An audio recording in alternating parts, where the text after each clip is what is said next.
Sam Raimi ne voulait pas de Venom dans Spider-Man 3, mais Sony a insisté pour faire plaisir aux fans. Le réalisateur voulait une histoire centrée sur l'homme de sable et Harry, mais voilà, ils l'ont imposé. Les anecdotes sur Spider-Man 3, c'est parti, abonne-toi. Et voilà, du coup, trop d'ennemis, trop d'histoires à gérer. Le réalisateur a dit plus tard que le film était vraiment trop chargé. Spider-Man 3 était le film le plus cher quasiment de son époque, avec tout ce qui est cascade et effets spéciaux.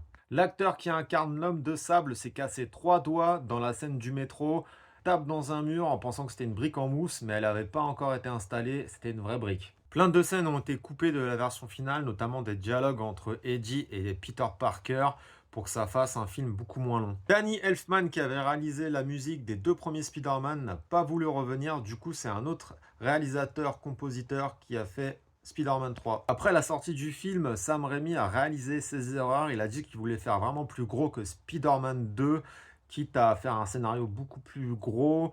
Et c'était vraiment pour lui une erreur. Malgré les critiques, le film a cartonné en salle et il a fait vraiment des records au box-office. La fameuse scène où Peter Parker se met à danser a été chorégraphiée en partie, mais pas entièrement dans les détails.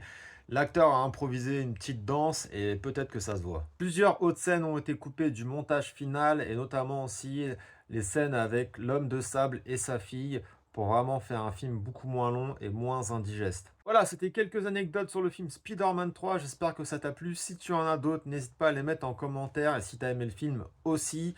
Merci à toi d'être resté jusqu'au bout. On se dit à la prochaine. Abonne-toi.